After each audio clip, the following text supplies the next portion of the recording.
Hey folks, Mrs. White here. Today we're going to cover section 5.3 in your book, which is looking at inverse functions. For our SITMGIN, we're going to review some stuff from the last lesson, which is looking at composition of functions and making sure we know whether or not they would exist. Our new stuff today is going to be identifying what is an inverse and how can we create them using coordinate pairs, which is a relation. How can we do it with functions? And then lastly, what do their graphs look like? In between each of our new learnings today, we're going to have Khan Academy practice. So you can do this however you'd like. You could do the Khan Academy after the entire video. You could pause the video in between each of these sections and open up Khan Academy and practice. It's fine with me. Whatever you think is going to work best for you is awesome. So after looking at finding inverses, the next skill we're going to be looking at is verifying that two things are inverses, and we do that with compositions of functions, which is why we're reviewing it in our SITMGIN today. After that, I have you verifying again on Khan Academy, so here's a second skill we're going to be working on today online. And then that's it. So your homework for this kind of whole rollout of section 5.3 is going to be getting a 75% on Khan Academy for each of these two skills. Please make sure you're logged into the account that you're part of my class. Okay, if you're not in that, please email me ASAP and I'll make sure you're in a class. I did send both of these skills out last week to you folks so that they'd kind of be sitting there waiting for you today, and I didn't forget. Once you get a 75 on both, I want you to go back to this original assignment and click submit. Okay, please, please, please, once you've passed both of them, click submit. That will be a way for me to know that I'm ready to look at Khan Academy once the majority of people have done that, and then put it on PowerSchool for you.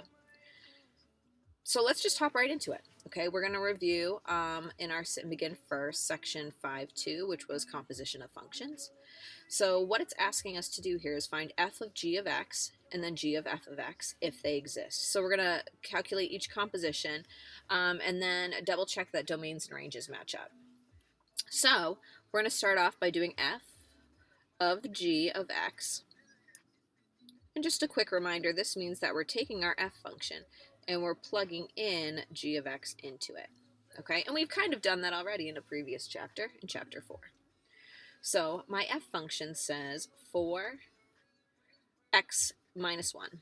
Now instead of x, I'm going to plug in x to the third plus 2, which again is my g function here. And then I'm going to put my minus 1 on the outside, again making sure that I'm plugging this piece in, my g of x, in 4x here. Now I'm just going to simplify. So I'm going to distribute this here and here. I have 4x to the third plus 8 minus 1. Oops. And that's obviously going to result in 4x to the third plus 7. Okay? And that is f of g of x. Now we'll do our next one. Okay? So this one's saying take your g function and plug in f into it, keeping the x in there. We're not plugging in a constant, which is the same thing as saying g of f of x like this. So I'm going to do kind of the opposite. I'm going to take my f function, this piece here, and I'm going to plug it into the x. I'm going to have to cube it then, which is a bunch of work because this is a binomial, and then add 2 to simplify. So I'm just going to plug that in right now. I'm going to have 4x minus 1 to the third, okay, and then I'm going to have a plus 2 on the outside. 4x plus 1, if we think about that, I'm going to start by just timesing it by itself. Okay, so I'm going to do the squared, even though I know eventually I'm going to have it 3 times. So 4x times 4x is going to be a 16x squared. I'm going to have a 4x times negative 1, which is going to be negative 4x. That's going to happen twice, so it's going to be negative 8x. And then negative 1 times negative 1, which is going to be positive 1. So that takes care of 2 of these. I now need to take this trinomial and multiply it one more time by 4x minus 1. So I'm going to send my 4x across to everything. 4 times 16 is going to be 24, 64. X to the third, because I'm timesing it by the x. Negative 8 times 4 is going to be negative 32x squared. And then 4x times 1 is plus 4x. Now I'll take my negative 1 and I'm going to distribute that across also. So here and here and here.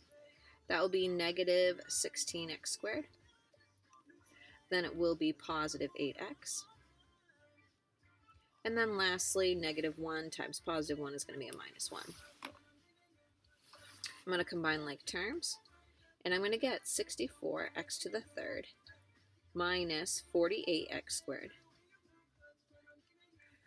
plus 12x minus 1. Okay, and that again is g of f of x.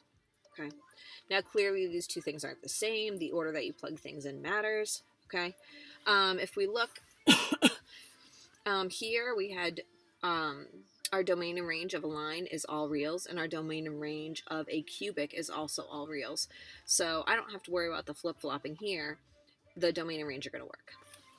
Similarly, I don't end up running into that problem here either, because I'm plugging this into this, but since both the original domains and ranges are all reals, both of these are going to work. They're going to both exist.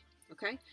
And that's just a quick review of how do we do composition of functions from our last lesson. Let's take a look at inverse functions now. Okay, so we're going to be starting off our section 5.3.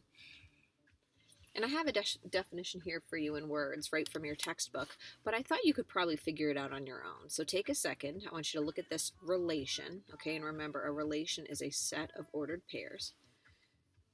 Take a look at this relation and the corresponding coordinate pairs. What do you notice about A and what do you notice about B? Hopefully, what you're noticing right now is that if we take all of our x values here and flipped them with our y, so replace them, okay, and took our y's and replaced the x with that, then that's how we get the inverse of it. And that's literally how inverse relations work, okay? Oops. So our official definition is if two relations are inverse relations, if and only if one relation contains the element AB, the other one must contain BA. Okay, so very quick and very easy to tell if they're inverses. And honestly, very quick and very easy to create inverse relationships from relations, because all you do is flip-flop your x and your y and graph it. So let's take a look at this first problem here, okay? So the vertices of triangle, that's what this symbol means, ABC, can be represented by the relation 1, negative 2, 2, 5, and 4, negative 1. Find the inverse of this relation, describe the graph of the inverse. So let's start by just graphing this triangle. I'm going to go and plot this point first, over 1, down 2. I'm going to go over 2, up 5. And then I'm going to go over 4, down 1. And I have this triangle, forgive me for not writing it, well, it's on a separate screen, okay, this triangle right here. That's horrible. Now we're going to find the inverse, and we'll graph that and see how it looks compared to the original. So the inverse to this relation is going to be another relation. The original had 3 coordinate pairs, so this is going to have 3 coordinate pairs. And I'm just going to flip-flop my x and y, so my point's going to be negative 2, 1, 5, 2, and negative 1, 4. And I'm going to plot those 3 points here. So I'm going to go negative 2, up 1. Okay, now this is the prime, or this is the inverse point to this original one. Okay, so we can already kind of see that's kind of interesting looking. Okay, I'm going to go over to 5 and up 2. Okay, that was corresponding to this one. And then now I'm going to go negative 1, up 4. And I'll try my best. This one's a little bit easier, okay, for whatever reason. Now, if you look at these two triangles, they're actually a perfect reflection of each other. And usually we think of reflections over the y or over the x. And so you might not recognize this as a reflection right now, but it is a reflection, and it's over the line y equals x. Okay, so a slope that, or a line that goes through 0, 0 and has a slope of 1. Okay, it's a perfect reflection. In fact, all inverse relations and all inverse functions are always a reflection over the x and the y, and that happens because you're flip-flopping your x's and your y's for each other. okay? And that's why it ends up being that kind of nifty reflection. So let's take a look at how that affects functions. Okay, we initially had a relation. It was quick and easy. You just flipped your x and y on your coordinate pairs. Now we're going to actually look at how do we do an inverse function. So there's some important notation. The f is something you're familiar with. This is just like f of x. But the f with the little -1 exponent right here means that it's an inverse. Okay, so we don't read this f to the -1. We would say the inverse of f. Okay, so we would see f of x, and this would be the inverse of f of x, is how we read that again. So if f and the inverse of f are inverses, then f of a equals b if and only if the inverse of f of b equals a. So again, we're kind of flipping x with the y and then becoming the y and the x. So let's kind of do a quick little example of representing these two as inverses, okay?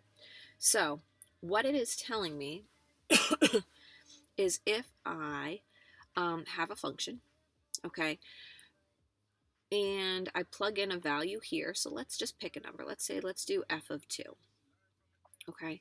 This is my x value. When I plug that in and get out an answer, that's going to be my y value, okay? And if I plug that y in for x here, I should get the x as my answer. So let's see if it works. So I'm going to plug in 2 for x. So I'm going to have 2 minus 4. And 2 minus 4 is -2. So if I plug in my y value here, so if I do the inverse of f of x, and I plug in -2, okay, my y value, I should, if I solve it in their inverses, get +2. So I'm going to plug in -2 for x. And I end up getting +2, okay? So if I take a look, the y became the x, and the x in this function became that y. That means, yes, these are two functions that are inverses. There's another way that we can check for that, and I'll show you it in a minute using composition of functions, but this is really the definition of it. So with that being said, we can also create inverses of functions pretty easily. We're going to do one that's going to be linear, okay? And then we'll do one that's going to be a higher power, and we'll graph that up too. So let's start by just graphing f of x, okay? We'll keep it in purple. It starts at -5, right? That's our b value, and I'm going to go up 2, forwards 1, up 2, forwards 1. Now, based on our discussion about coordinate pairs before, okay, that's not going to work. We're just going to see those points, okay? Based on what happened with coordinate pairs before, that should be a reflection over the line y equals x. Okay, so let's put that on there just to see. Y equals x is going to be this orange dots here. Okay, it's actually going to hit there. And let's see if when I do the inverse, or the math to do the inverse here, if the graph, again, if it reflects correctly over x equals y or y equals x, then I'm good to go. So if we think of the work that we did before with a coordinate pair, we would just take the x and replace it with y. Well, we're going to do a similar thing here. Okay, we're going to rewrite this function into like slope-intercept form. We're going to take out our function notation and replace it with y. Now we are going to take that and we're going to flip or replace our x with y.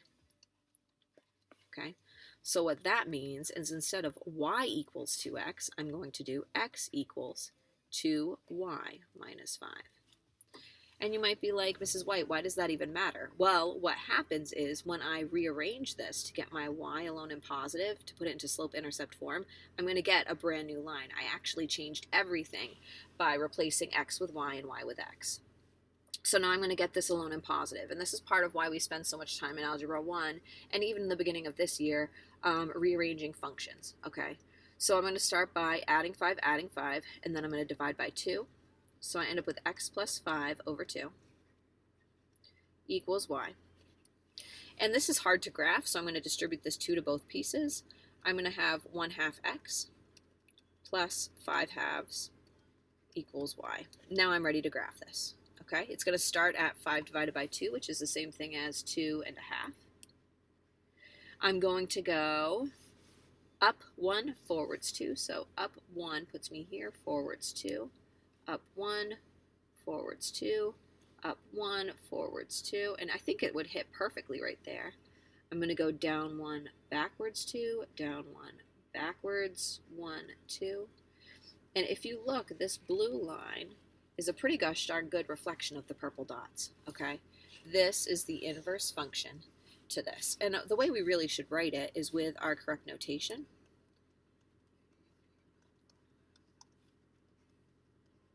This is what I would expect written as an answer.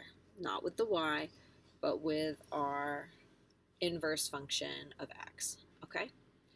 And then you can see again that when we graph it, we end up getting a nice reflection over x equals y.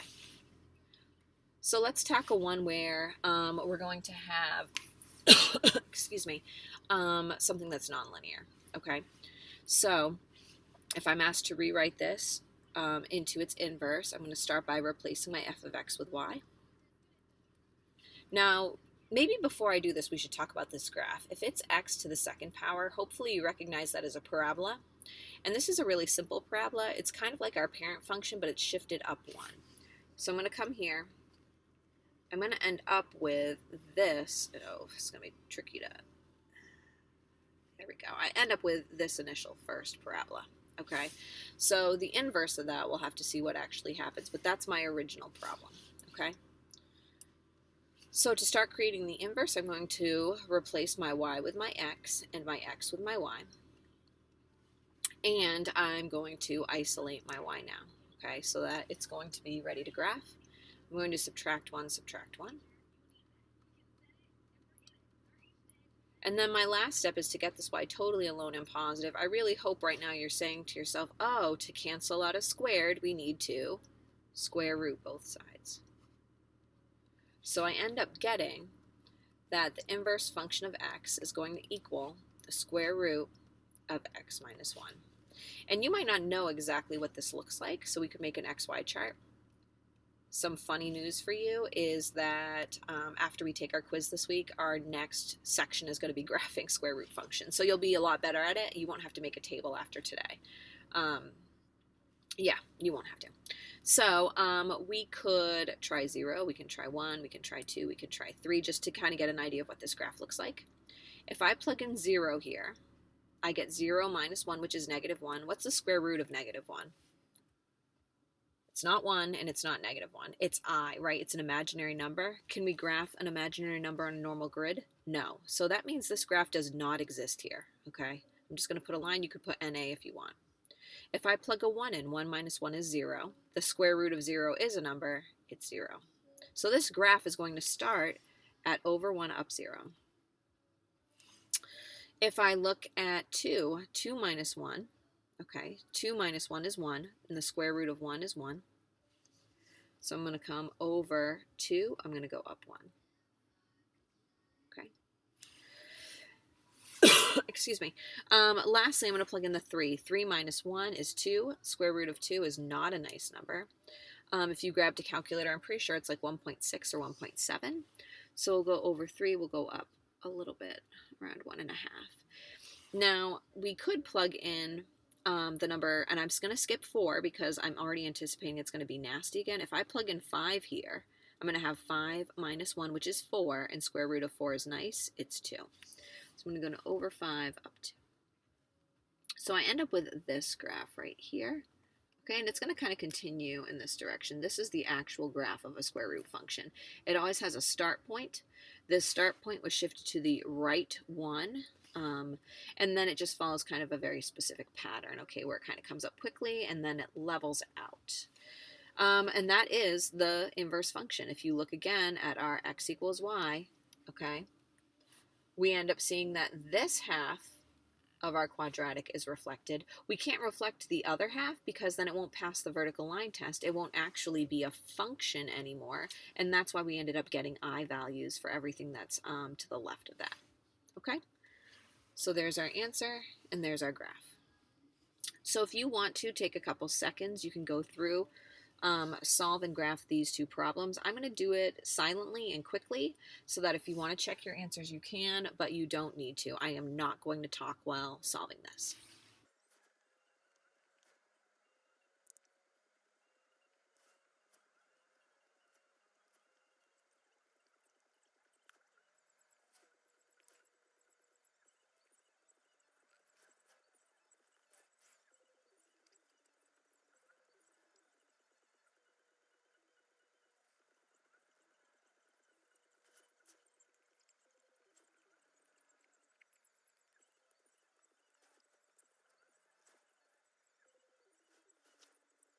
So I'm actually going to calculate what the square root of 1/5 is for you right now. I'm going to grab my calculator, or excuse me, not 1/5, 1/3. I'm going to clear it out. 1 divided by 3 equals 0.3 repeating. I'm going to square root it. I get 0.577, so I'm going to round that to about 0.6. Then I'm going to plug my 2 in. Okay, 2 times 1/3 is 2/3 square rooted, so the square root of 2/3. And I'll calculate that really quick. So 2 divided by 3 is 0.6 repeating, and then square rooted is 0.816, or just we'll approximate it to 0.8.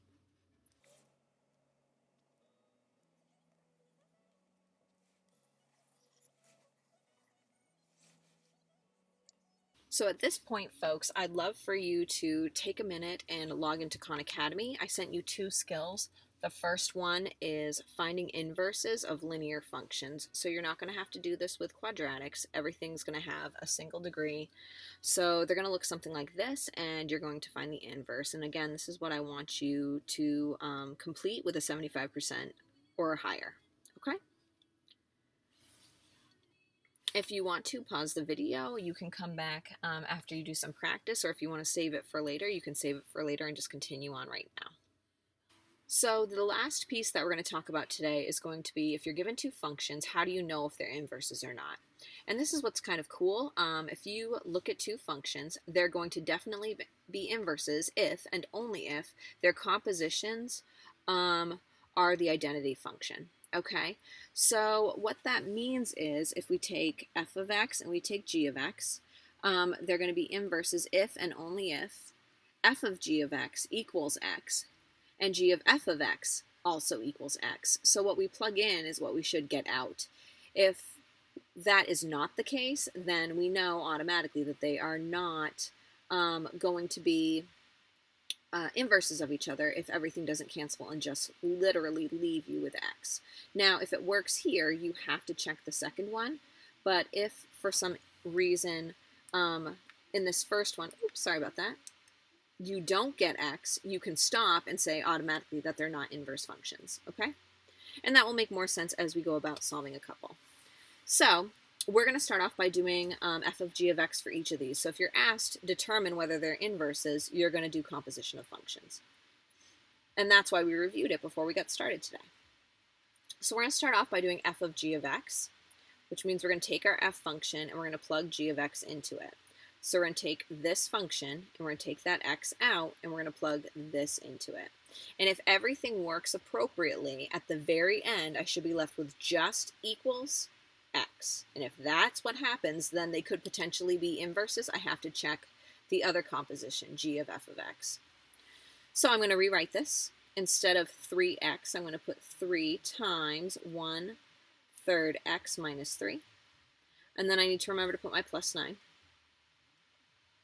I'm going to distribute this 3 inside, so 3 times 1/3, I could put it over 1, or hopefully you know 3 times 1/3 are inverses. So isn't that funny? Inverses, and this is an inverse function. Anyways, come back. 3 times 1/3 is going to be 1, and then I'm going to have an x. 3 times -3 is -9. On the outside, I have a plus 9. Oh my chicken pot pie, I am left with just x, okay? So far, I'm saying, yeah, this could be a inverse situation. I have to check my other composition now, g of f of x. So again, this means I'm going to take my g function and I'm going to plug f of x into it and simplify. So my g function is 1/3 x minus 3. I'm going to take out that x and plug in this whole little binomial here. So 1/3 times the other function, 3x plus 9, minus 3. I'm going to do the same type of work, right? I'm going to distribute that 1/3 in and in. These are inverses, which should happen. I get 1x. 1/3 times 9, I would get 9/3, which is the same thing as a 3. And on the outside, I have minus 3. These two are going to cancel, and again, I'm left with x. Because I get what we call the identity function, which is just y equals x, okay? Remember, g of f of x is like our y. On both of these, that means that yes, these are inverses. And my reasoning behind that would be yes, because when we do composition of functions, they both equal x, or you could say they both equal the identity function. Okay? Let's give a go to something that isn't two lines, right? These are both linear, so they were a little bit quicker and easier. Let's look at how to do this when we're dealing with something that's going to be a second degree and have a radical sign.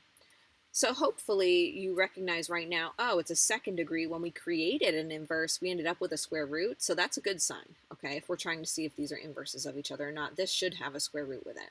And there's a 2 here, or a 2 here, so I feel like maybe that's related to the 4 because of the square root. We'll just have to wait and see. So to check if these are inverses, we're going to do our two compositions. I'm going to do f of g of x. I'm going to take my f function, I'm going to plug g of x into it, okay? So here's f. I have 4 times x squared. Okay, remember it's not 4x squared. It would have parentheses. It's just the x being squared.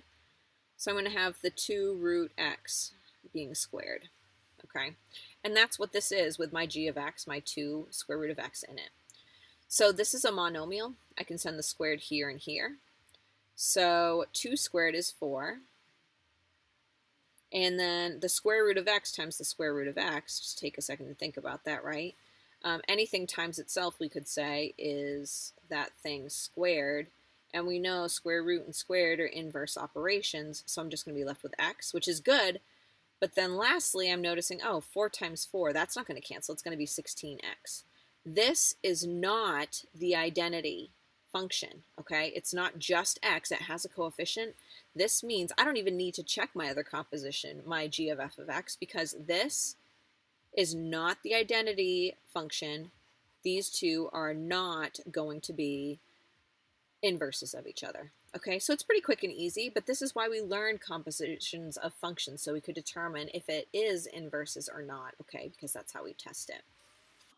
So this is the last piece that I'm looking to cover today, and this is the last piece you folks need to cover for your homework. So we have verifying inverse functions on Khan Academy. So you're going to be given a problem that looks something like this. This is just a screenshot where they give you one function and another one, and they're asking you to find the compositions and then determine if they are or are not inverses. So again, what you want to do is be able to simplify each of these and get your identity piece, which is just going to be that it's equal to x, or y is equal to x. So I thought we would do this one together because it has an exponent of 3 and a cube root, and we don't have a lot of experience with that. So if we do it together, we'll be able to kind of refresh your memory or maybe learn something new, since we're going to be doing a lot of computing with roots in this chapter, actually. So in our first one, it's saying go to function g and plug in h of x into it. So here's my g function. Here's where x is. I'm going to plug this whole expression here in for x, simplify it in hopes that I get my identity equation, which is just going to be that y equals x. So we'll do that. Instead of 2x, I'm going to put 2 times, and in there I'm going to put the whole other expression. So the cube root of x plus 5 on the outside, all over 2. And I'm noticing I'm timesing by 2, and this whole thing here is divided by 2, so those are inverse operations. That's going to come in handy in a minute. I need to continue with the rest of this little function here, so I'm going to put my minus 5 raised to the 3rd power. So now that it's plugged in, I'm going to start simplifying. 2 times 2 divided by 2 cancel out. So I'm left with just this numerator, the cube root of x, plus 5 minus 5 raised to the 3rd. Well, a plus 5 and a minus 5 cancel out, so I'm left with the cube root of x raised to the 3rd. Well, hopefully you're making a connection here. If we cube root and raise it to the 3rd, those two things are inverse operations, just like squaring root and raising it to the 2nd power, okay? So, or excuse me, the square root, not squaring root. So I do get my inverse function here. I get that it equals x, okay? So now I'm ready to check my next one. I'm going to stick an x right here because that's what I want to happen, and that's what did happen. I'll check my other composition right now. They want to do h of g of x, so I'm going to go to the h function. Instead of x right here, I'm going to plug in this whole shebang right on the inside of that. So it's going to start out as the cube root, but instead of x inside here, I'm going to plug in 2x minus 5 raised to the 3rd. Then I continue. I have a plus 5 and a divide by 2. So in this expression, what I really want to do is I want to simplify inside as much as I can, but there's nothing to simplify here. I do notice that this whole piece is raised to a third, and this whole piece is also under the root sign. So that's letting me know I can do this and this. Those two things are going to cancel out because this applies to everything underneath my radical sign, and this cube root is going with the same pieces also. So now I'm left with 2x minus 5 plus 5. My minus 5, my plus 5 cancel. I now have 2x over 2, which is equal to x. Oh my gosh, it's equal to x. Are these two things inverses? Yes, they are, because the compositions of both of them are equal to our identity function. Okay, y equals x. So I'd click yes, I'd type in x, and I'm going to get a little celebration. Okay? So give this one a go, give the other one a go, and your goal is that you get a 75 on each. At that point, you can stop. If you're investing more than 30 minutes on each of these skills, then I want you to stop where you're at. But I can see how many problems you're doing, and I can see how long you've been logged in. So at that point, pop me an email if you need to. Okay, folks? Thank you, and I will hopefully see you during office hours if you have any questions. Thanks, folks. Bye.